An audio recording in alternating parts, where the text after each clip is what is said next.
manusia itu sebenarnya memerlukan contoh.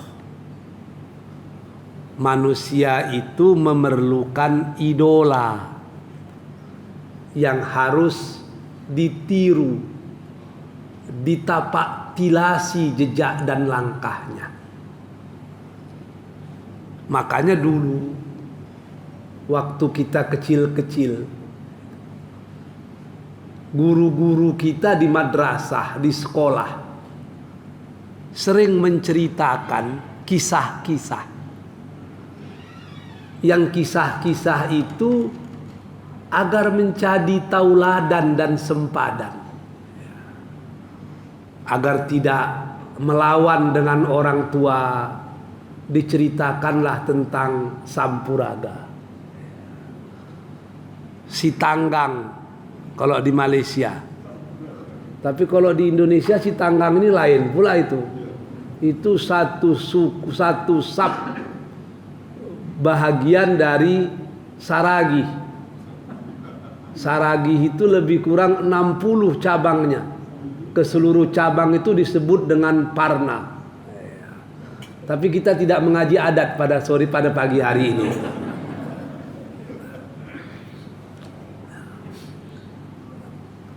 Kalau di Sumatera Barat ada cerita yang mirip sama, namanya Malin Kundang. Kenapa itu diceritakan? Agar anak-anak kita tidak seperti itu. Ada contoh.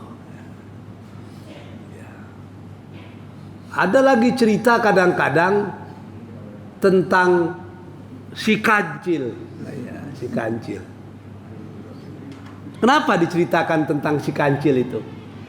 Agar kita menjadi, anak-anak kita menjadi generasi yang berpikir, cerdik, bijaksana.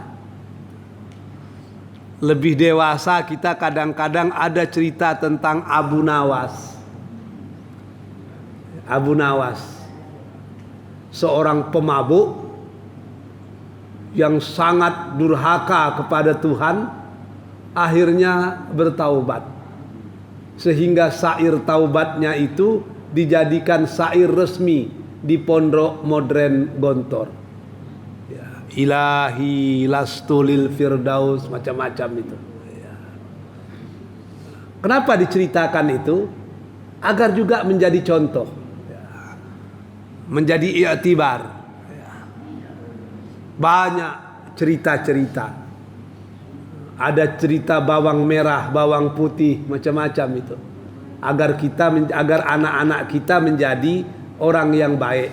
Sebab orang yang baik walaupun disiksa dan dicerca, ujungnya akan baik juga. Kalau tidak ada contoh bagaimana? Kalau tidak ada contoh, akhirnya orang mencontoh yang tidak baik. Karena memang fitrah manusia ingin mencari sesuatu yang bisa dijadikannya contoh. Maka bisnis yang paling laku di Indonesia sekarang adalah bisnis aliran sesat. Sesesat apapun aliran, kalau ada yang dicontoh, pasti ada pengikutnya. Ada orang mengaku dirinya nabi, ada pengikutnya itu. Bahkan ada perempuan di Jakarta itu mengaku dirinya sebagai nabi, sebagai Brahma, sebagai Al-Mahdi, sebagai Al-Imam Al-Ghaib Al-Muntazar. Banyak juga pengikutnya. Yang lucu pengikutnya kadang-kadang dari segi pendidikan jauh pula lebih tinggi daripada yang diikut. Contoh macam Lia Amiluddin itu. Pengikutnya banyak, master, doktor itu. Hilang akal ketika berjumpa dengan dia. Dia mengaku dirinya Al-Mahdi. Dialah nabi yang terakhir, macam-macam itu. Kalau jumpa dengan orang Kristen, dia menyatakan dalam dirinya tertitip Ruhul Kudus. Jumpa dengan orang Syiah, dia bilang dialah Al-Imam Al-Ghaib Al-Muntazar. Jumpa dengan orang Hindu, dibilangnya dalam dirinya ada titisan Dewa Siwa, macam-macam itu. Dan orang percaya.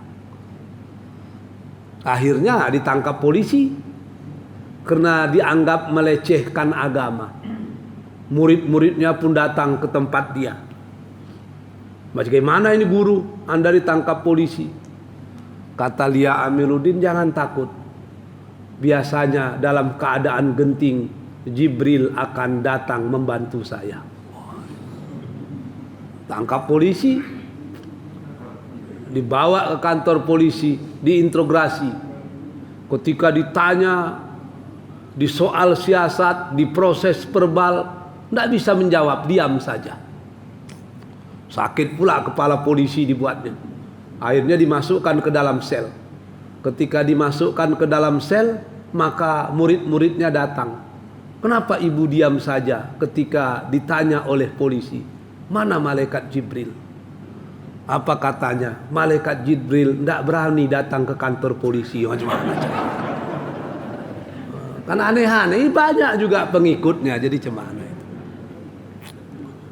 Lalu aliran-aliran sesat yang kadang-kadang nggak masuk akal, nggak perlu lagi sholat, cukup eling manunggal kaulo Gusti, banyak pengikutnya. Kalau ditanya kenapa nggak perlu sholat, sholat itu untuk para pemula. Orang yang levelnya belum sampai kepada Tuhan. Kalau levelnya sudah tinggi, tidak perlu lagi sholat.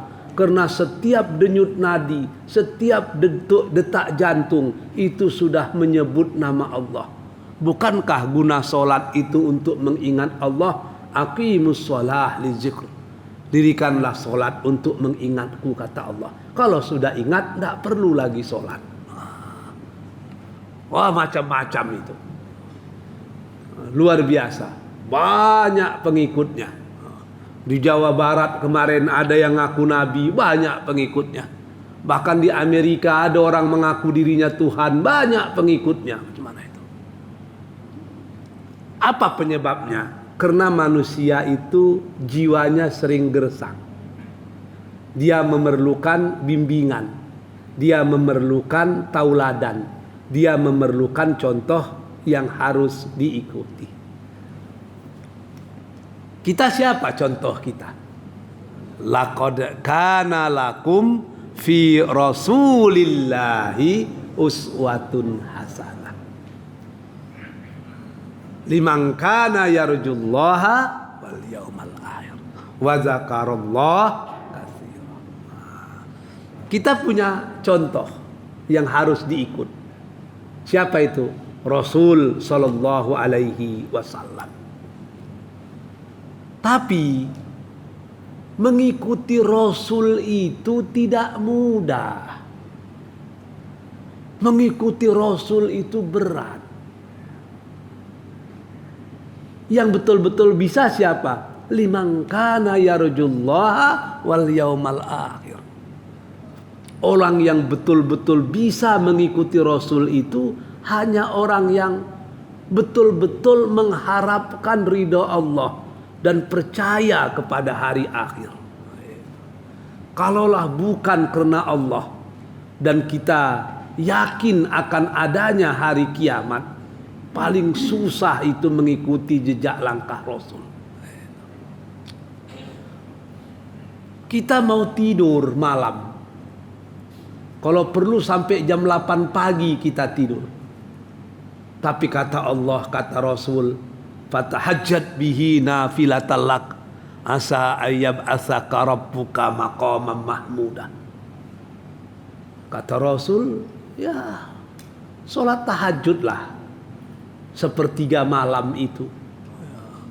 Itu berat itu. Berat. Kalau nonton Arsenal malam tadi itu nggak berat itu. Tapi kalau sholat tahajud, wah, walaupun cuma 2 rakaat, itu berat itu. Kita punya harta. Kata Rasul, berikan yang terbaik yang kau miliki. Oh, itu nggak mudah itu, nggak mudah. Level kita tidak sampai ke situ. Ketika ayat itu turun yang menyatakan belum beriman kamu sebelum kamu memberikan apa yang kamu cintai, apa yang kamu sukai. Waktu ayat itu turun, sahabat-sahabat berpikir, apa yang paling baik, apa yang paling hebat, apa yang paling saya cintai. Sebab kata Allah, kamu belum betul-betul beriman sehingga mampu memberikan apa yang kamu cintai. Utsman bin Affan terkejut. Dia berpikir, apa yang paling berharga dimilikinya? Oh, dia punya sumur. Sumur itu kekayaan yang luar biasa di daerah padang pasir seperti Madinah. Ini yang paling berharga yang saya miliki. Lalu sumur itu diwakafkannya untuk Allah dan Rasulnya. Sahabat yang lain juga demikian. Apa kira-kira yang paling saya sukai? Itu yang diserahkannya untuk Allah dan Rasulnya. Sehingga Rasul memanggil Umar bin Khattab itu. Ya Umar, Anda itu belum lagi betul-betul beriman kalau belum bisa mencintai Allah dan Rasulnya melebihi cintamu kepada dirimu, keluargamu dan harta-hartamu. Apa kata Umar? Kalau mencintai Allah dan Rasul melebihi keluarga dan harta itu bisa ya Rasulullah. Tapi mencintai Allah dan Rasul melebihi cintaku kepada diriku sendiri, wah itu berat itu. Diulang oleh Rasul, kamu belum lagi beriman sebelum mencintai Allah dan Rasulnya melebihi cintamu kepada hartamu, keluargamu, bahkan dirimu sendiri. Dijawab sama oleh Umar. Umar itu jujur, lurus. Kalau mencintai engkau melebihi diriku sendiri, wah itu ya belum bisa ya Rasul. Diulang oleh Rasul. Diulang yang ketiga, Umar baru sadar bahwa hakikat cinta itu bukan cinta kepada diri, tapi hakikat cinta itu adalah cinta kepada Allah dan Rasulnya.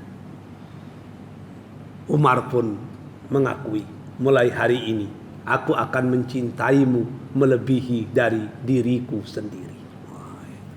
Makanya para sahabat dulu, kalau kita ukur kadar keimanannya dengan kita, wah, jauh panggang padu api. Ya.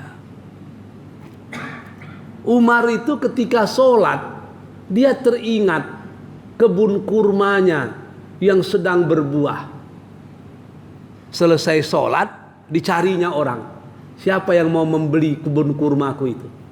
Kenapa demikian? Waktu sholat aku teringat kebun kurma itu. Lalu kenapa aku tidak mau kebun kurma itu merusak sholatku, merusak hubunganku dengan Tuhanku. Daripada merusak, biarlah kebun itu kujual. Bapak-bapak tadi ketika sholat ingat mobil mau dijual enggak mobil itu?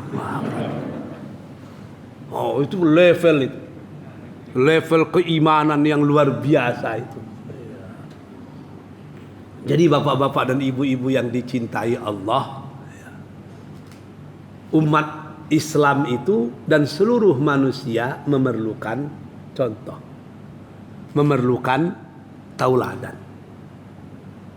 Pertanyaannya, kenapa Allah menyuruh kita meniru Rasulullah sallallahu alaihi wasallam? Laqad kana lakum fi Rasulillahi uswatun hasanah. Why we must follow the prophet strictly? Kenapa kita harus mengikuti Rasul itu lurus? Kenapa? Jawabannya adalah karena Rasul itu bisa ditiru. La yukallifullahu nafsan illa usaha. Laha makasabat wa 'alaiha maktasabat. Allah itu tidak mungkin memberati manusia kalau manusia itu tidak mampu melaksanakan perintah tersebut. Kita disuruh meniru Rasul. Yang pertama, karena Rasul itu bisa ditiru. Kenapa Rasul bisa ditiru? Karena Rasul itu manusia biasa seperti kita. Makanya pernah kita mengaji dulu, laqad ja'akum rasulun min anfusikum azizun 'alaihi ma anittum harisun 'alaikum bil mu'minina raufur rahim.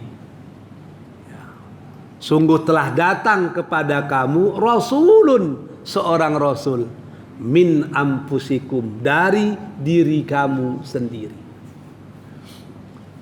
Ulama-ulama tafsir berbeda pendapat ketika menjelaskan makna min anfusikum. Apa maksud dari diri kamu sendiri itu? Apa maksudnya itu?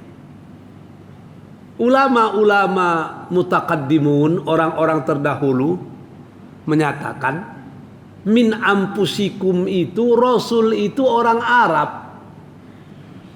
Kenapa Rasul mesti orang Arab? Sebab dia diutus kepada bangsa Arab. Yang pertama kali.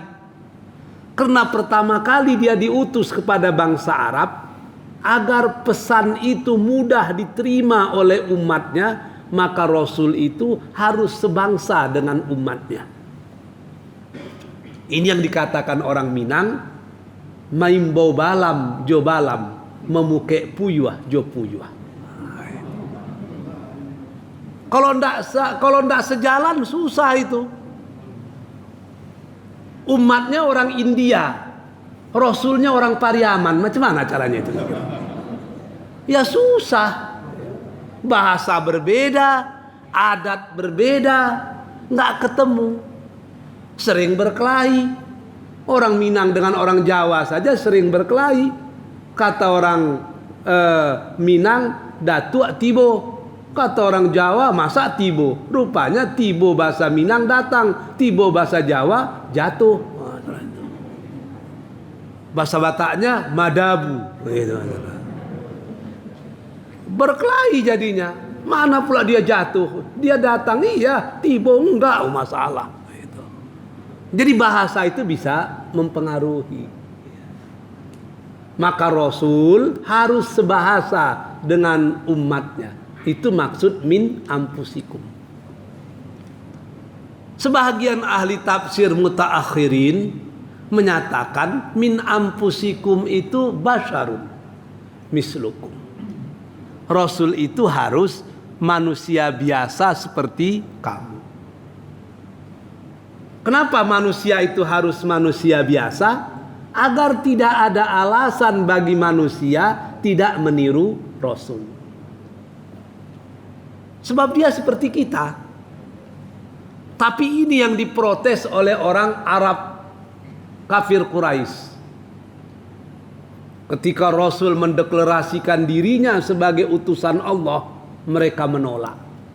Penolakan mereka itu diabadikan dalam Al-Quran. Masa Muhammad menjadi Rasul? Dia makan seperti kita, dia minum seperti kita, dia tidur seperti kita.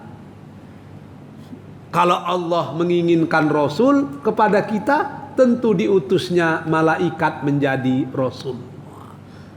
Itu dalam Quran diabadikan. Pertanyaannya, mungkin tidak malaikat menjadi Rasul? Mungkin saja. Bagi Allah itu mudah.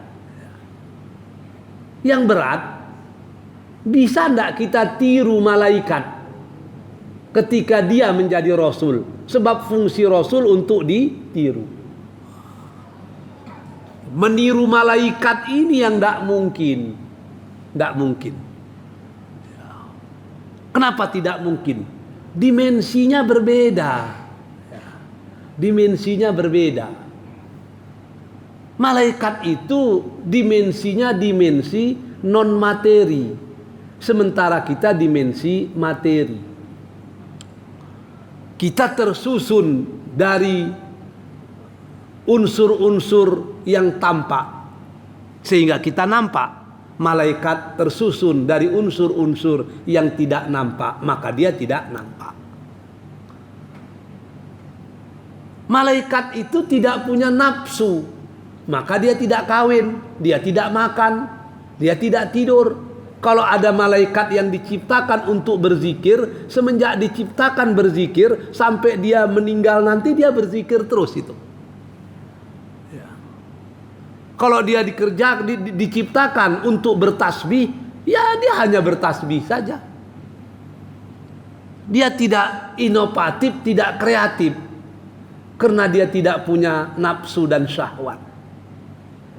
Apa bisa kita tiru itu? Apa bisa bapak-bapak meniru malaikat? Yang malaikat itu tidak menikah. Sementara bapak-bapak kalaulah tidak sudah masuk ke dalam organisasi isti, ikatan suami takut istri, entah sudah berapa kali menikah ini. Apakah bisa ibu-ibu meniru malaikat? Yang malaikat itu tidak tidur. Sementara ibu-ibu ketika saya berceramah masih ada beberapa orang yang tidur. Macam mana? Ya tidak bisa ditiru, itu tidak bisa. Apa bisa bapak-bapak meniru malaikat yang malaikat itu tidak makan? Sementara sebahagian bapak-bapak lebih memikirkan sesudah acara ini kira-kira apa yang mau dimakan. Itu kan susah. Malaikat itu tidak bisa ditiru karena dia tidak nampak. Kalau jin bagaimana? Udahlah jin saja diturunkan menjadi rasul. Jin very powerful. Dia punya kekuatan yang luar biasa. Ya tidak bisa juga. Kenapa? Karena jin itu tidak nampak juga. Meniru yang nampak saja kita kadang-kadang tidak bisa. Apalagi meniru yang tidak nampak. Macam mana meniru yang tidak nampak itu? Oh tapi saya pernah nampak jin. Bohong itu. Bohong itu. Jin hanya bisa dilihat ketika dia menyerupai sesuatu. Di Sumatera Utara kadang-kadang jin menyerupai orang tinggi besar. Namanya begu ganjang. Di Jawa dia menyerupai laki-laki hitam menakutkan. Namanya Gundurwo. Kadang-kadang dia menyerupai perempuan yang pakai baju putih, semua serba putih, berdarah-darah. Namanya kuntilanak. Kadang-kadang dia menyerupai perempuan di Pulau Jawa yang suka main selancar di pantai selatan. Namanya Nyi Roro Kidul. Dia kabarnya punya anak perempuan namanya Nyi Blorong. Wah, semacam. Kadang-kadang dia menyerupai anak kecil botak telanjang bulat, kerjanya mencuri, namanya yang menyebut berarti punya itu.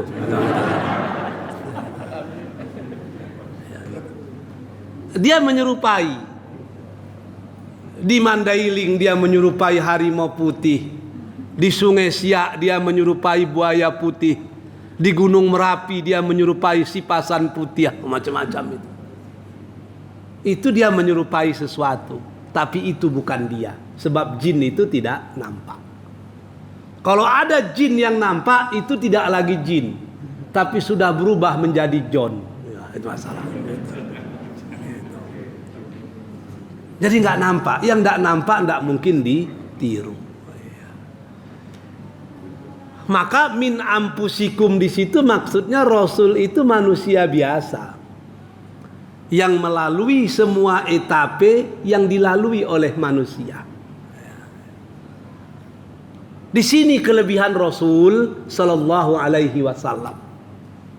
Dia betul-betul menampakkan sisi kemanusiaannya, berbeda dengan rasul-rasul yang lain. Rasul-rasul yang lain itu seringkali sisi mukjizatnya yang lebih banyak.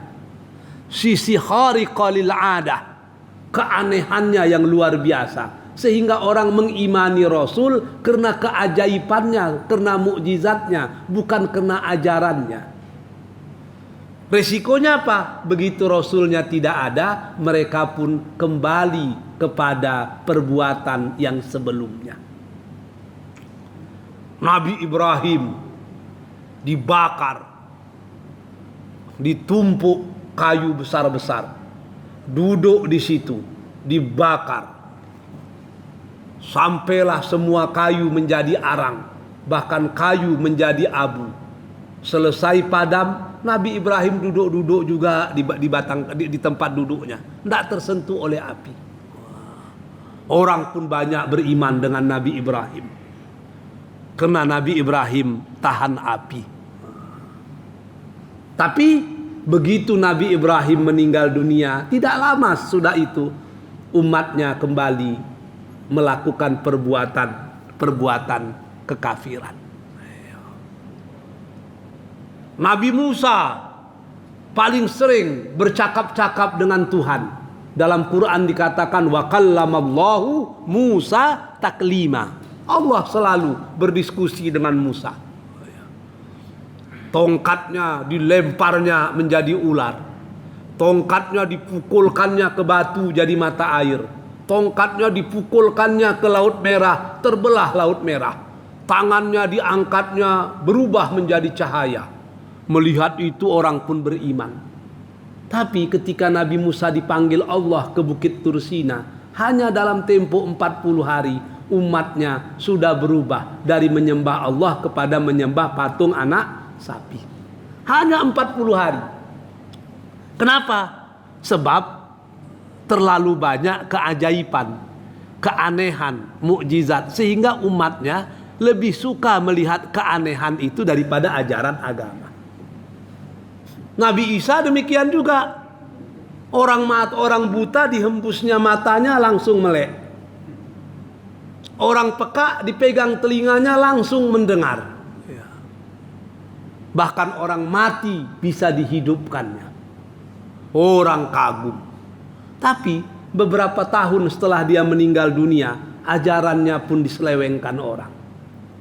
Sudah tidak tahu kita mana Injil yang sebenarnya.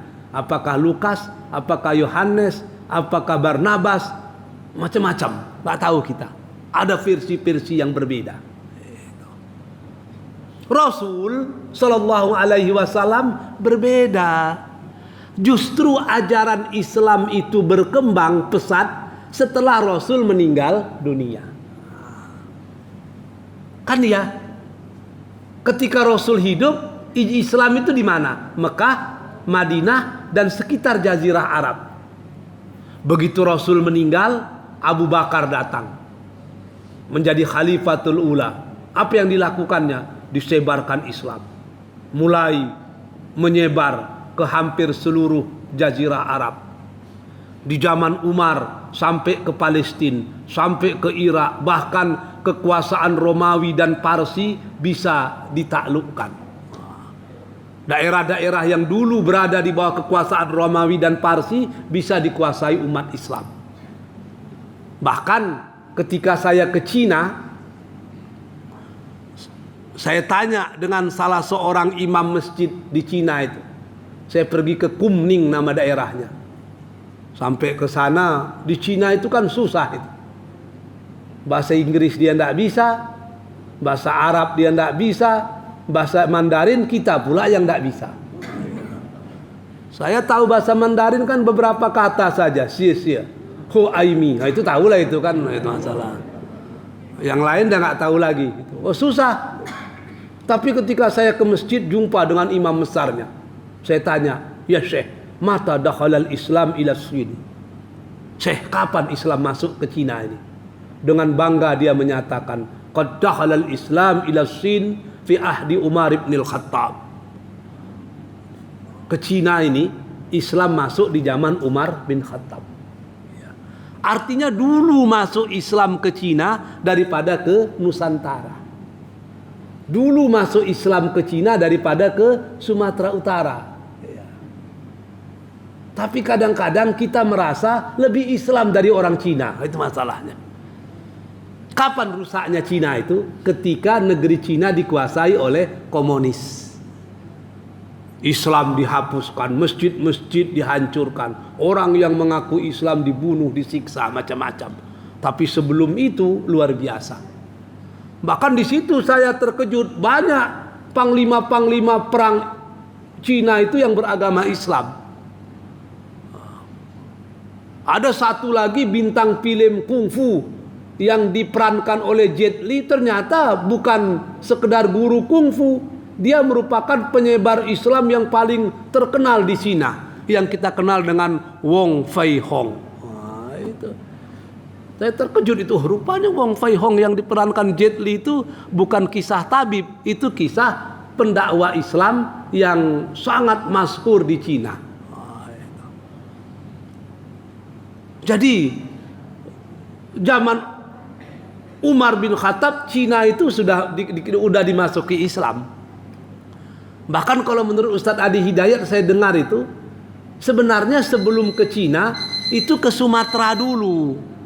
Sebab mau tidak mau dari Arab ke Cina dia harus tinggal di Nusantara. Maka ada peneliti menyatakan sahabat sesungguhnya sudah sampai ke Sibolga, ke Barus. Karena jalur pada waktu itu memang harus melewati Barus. Sebab orang Afrika kuno, orang Mesir kuno, sebelum Islam datang itu sudah singgah ke Barus, membeli kapur Barus sebagai alat campuran mengawetkan mayat yang kita kenal dengan mumi. Jadi maka kemarin Pak Jokowi itu bikin titik nol di Barus, itu betul itu. Islam itu masuk ke Indonesia itu melalui Barus itu, tapi hanya singgah, tidak bermukim. Nanti bermukimnya yang lama di Pasai, sebahagian lagi bermusim lama di Pariaman. Maka Pariaman itu bahasa Arab. Ketika orang Arab sampai ke Pariaman dia terkejut. Apa katanya? Haza barri aman. Barri itu artinya daratan, kampung. Aman itu yang sejahtera. Ketika dia sampai ke Pariaman dibilangnya hadza barri aman. Itu menurut Profesor Dr. Hamka. Tapi karena lidah orang Pariaman, barri aman ditukar menjadi piaman lawe. Nah, itu masalah. Jadi Pariaman itu bahasa Arab, barri aman itu. Sama dengan Istanbul, itu bahasa Arab, Islambul. Dulu Istanbul itu bernama Konstantinopel. Kenapa disebut dengan Konstantinopel? Nobel itu penghargaan, Konstantin itu nama raja pertama di Romawi, Raja Konstantin. Ketika Romawi Timur pindah ke Turki, maka ibu kotanya disebut dengan Konstantinopel, kotanya Konstantin. Ketika Islam berkuasa, ditukarlah Konstantinopel menjadi Islambul. Islam artinya Islam, bul artinya kota. Islambul artinya kota Islam. Tapi lidah orang pada waktu itu dirubah menjadi Istanbul. Kita belajar sejarah ini, bukan kan? Jadi begitulah ajaran Islam itu, dia sudah berkembang jauh sesudah Rasulnya meninggal dunia. Kalau ajaran agama yang lain justru semakin kecil, bahkan hilang dari peradaban setelah pembawanya meninggal dunia.